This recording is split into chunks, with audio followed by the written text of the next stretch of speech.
Hey guys, how's it going? Michael Troy here, and today we're going to be looking at image grand design.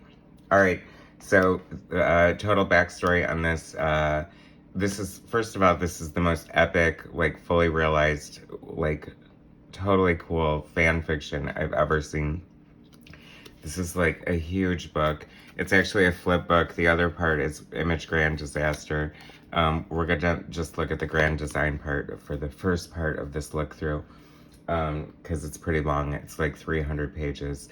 So how cool is that? So anyway, Grand Design is a play on, if you're familiar with Ed Piskor, who does the Cartoonist Kayfabe, where they basically do what I'm doing here, looking through the books and discussing the whys and wherefores of the art and the story and the whatever. But anyway, so he's a professional comic artist also. His Red Room comic is just now coming out. I can't wait to read it. Anyway, he did for Marvel Comics X-Men Grand Design, which is basically like a retelling of the history of the X-Men through the eyes of one point of view, in a nutshell. So he put out like a challenge to people to do like image grand design, and these guys got together and answered the call, and image grand design is the result of that. It's something they worked on throughout the lockdown, and I really think that, you know, a lot of people stepped up to the plate creatively and did some freaking amazing things. And so if any good can come from the bad, this has to be it. These guys are super talented. The art is so cool. I love this cover. These guys are like indie artists and, you know, just basically do their own stuff for the most part. But I think there are a few like I want to say Jim Mafood is in it. And so that's cool. But this is so top notch. This is like my favorite fan fiction next to John Byrne's X-Men Elsewhere. And this kind of has the edge because it's fully realized. It's like color and, you know, there's like parodies. Shout outs to the guys who put it together: Eli Schwab, Rocco Jerome.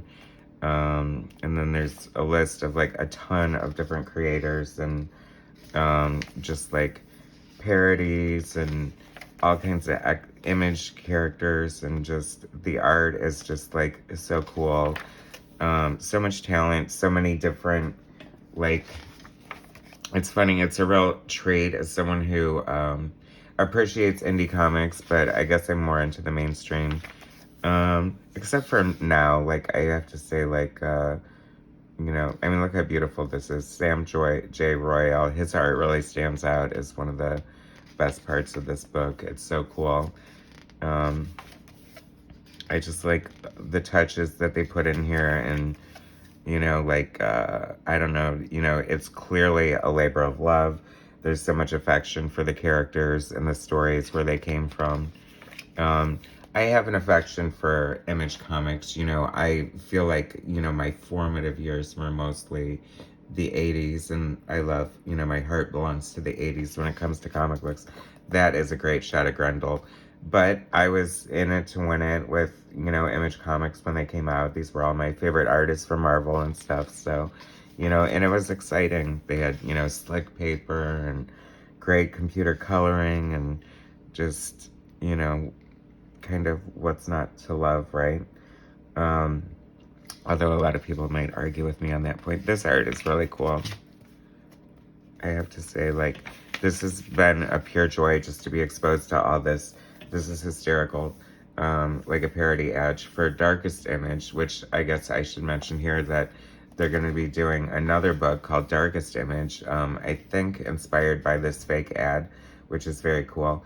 And I'm happy to announce that I'm actually contributing to it. I'm doing a Freak Force story, my favorite Image comic from Eric Larson, from the pages of Savage Dragon. And it's my take. And I'm almost finished with it, and I'm so excited. I can't wait to have it see the light of day. But anyway, here, this fake ad, fake quotes. You've never seen die-cut chromium ponytails like this before. Wizard Magazine.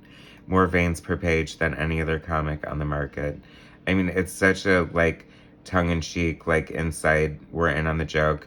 You know, it makes zero sense, Alan Moore. I don't know, the humor is just so great in this. It just really nails, like, everything it's trying to say.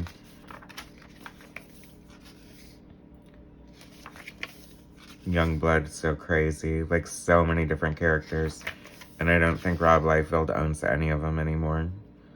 What a shame. But, oh well, it's not like people are lining up around the blocks for another Youngblood launch, but I actually wouldn't mind seeing that if Rob did it, you know. That's so cool. I just love how the art is just, like, so varied and different. Just a lot of different techniques and coloring styles, and just, like, some of it looks like, you know, super raw, but, like, the passion is there. I love all kinds of art, so that's funny. That's, like, a typical Image Comics building from the 90s. Rapture, my beloved Freak Force. I do love Freak Force. They're my Alpha Flight, like the team that I love that nobody gives a crap about. Well, maybe people do give a crap about them, but why don't they have their own regular series anymore then? Huh, people? I mean, I think they were definitely a victim of the implosion, the 90s implosion, the Allies. That's so cool. Super Patriot. I love his character, but it's so funny because he's got, like, this American flag, basically, thong on, which cracks me up. This is so Image, like Todd McFarlane. This is so great. See, it's just, like, this is a great page. I love this page so much. It's either Super Patriot's kid, Justice, or him when he wore that costume. I don't know. I think it's his son. Anyway, that just looks so cool. I love Eric Larson's corner of the Image universe. And then you just have this random, like, Dracula-looking page. It's just so much fun. Like, you know, it's like everybody has their own different comics experience. So it's so cool to see, like, I don't know, so many different styles. And, you know, a lot of these guys really stand out with their own unique styles, I think, because, you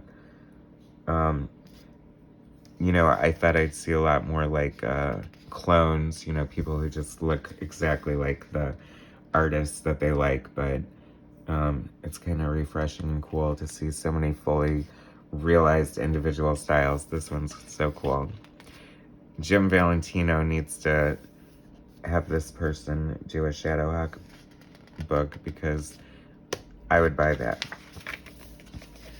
Cyberforce. Pretty art, but I don't know. I never really got into the story or the characters on those. But I guess they have their... I mean, obviously Mark Silvestri, when he turned the corner with, like, Witchblade and Darkness. Trencher. How cool is Trencher? Keith Giffen rocks. Legendary Keith Giffen. You know, Image did have a lot of good people, like, you know, veterans working for them. Dale Keown's Pitt. I love Pitt. That is so cool. Rip Claw, even if for a Wolverine, if you're going to be a Wolverine ripoff, then that's a cool looking Wolverine ripoff. Chapel, I've always loved his design too. I thought it was pretty cool. Looking kind of voodoo. Brother, Marvel should, like, do this, like, killer Brother Voodoo. This is the cover artist. He's really good.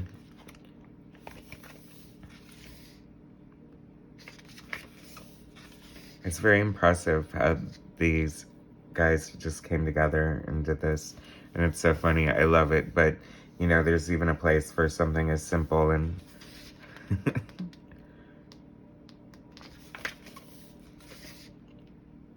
Great double page spread. Of course, what would an Image comic be without a double page spread, right? So it's such a sign of the times. And I just watched this interview with... Eric Larson. It was like 3 hours long. It was really good, but not one mention of Freak Force. For shame. The Max. So cool. People love the Max. I love the Max. Like, Sam Keith is, like, the coolest artist. I have to say, if anything else, then maybe you can see a Sam Keith influence. James Windsor Smith does a killer Max. I'm happy to see his art in here. And I have an original James Windsor Smith Max painting. Like, it's like a watercolor, I guess. Like, it's very cool. So thanks, man. Thanks for that.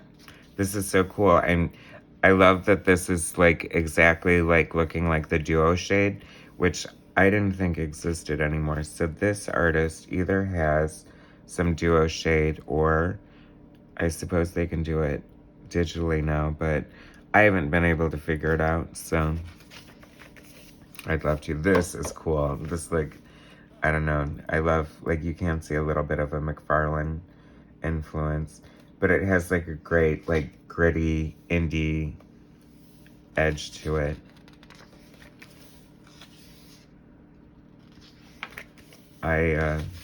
So I guess if you go to imagegranddesign.com, you can pay $5 and download the PDF. And if you want a printed version, you can print it yourself, because it's a fan fiction, so they can't make money off of it. And all the money, the $5 that gives you the PDF or access or download or whatever, goes to the Hero Initiative, which is a great cause for, you know, comics. So well worth the $5, as you can see. I mean, actually, it's kind of a steal, but, you know, I guess I can't really demand you donate more. But, you know, donate more, though. I mean, they deserve it. So I really think Image, I mean, I don't know if this is crazy or what, but a lot of the Image founders have apparently seen this and really liked it. And, I mean, how could they not? Like, it's so flattering. Like, clearly it's, like, the biggest love letter ever. Like, the epic scope of how big this project is and how it came together in, like, a year or less is just kind of super impressive. So, hats off to these guys. Here's Sam J. Royale again. Really good. I really hope that this leads to something for these guys, because they totally deserve it. If not, at least you get to, you know, see their stuff and their indie books and go to their websites and support them, because the indie comic book community, you know, the big two is always in this weird, crazy flux, and now they've been, I don't know, teasing us with, you know, like last year it was like DC was, you know, gonna stop publication, and now they're here to say they're not and stuff. But it's like, the comic book art form, this is a perfect example, is not going anywhere. I mean, I feel like there's always going to be a love for this. I mean, I feel like it goes back to cave drawings, and, you know, people are always going to want comic books, and even if they have to make them themselves. So, you know, it's really cool to see so many, here's a list of all the creators and their little bios and their info. It's the very least they deserve is credit and access to their art and their Instagrams and their all that stuff. Ed Piskor. So these are all F and alpha males who make these comics. There has to be some stakes. There has to be some guys not as strong as the other, and I promise you, zero of the founding fathers would want their guy to be the weakling. Oh, that's funny. Yeah, no kidding, right? I know you want to definitely, like, celebrate these awesome, here's some director's cut stuff behind the scenes. And this guy is so good. David Browers. Very cool.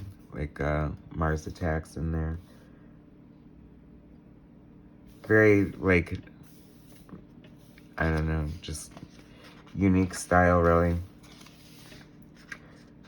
Sam J. Royale's creative process. That's cool. I always love to see that.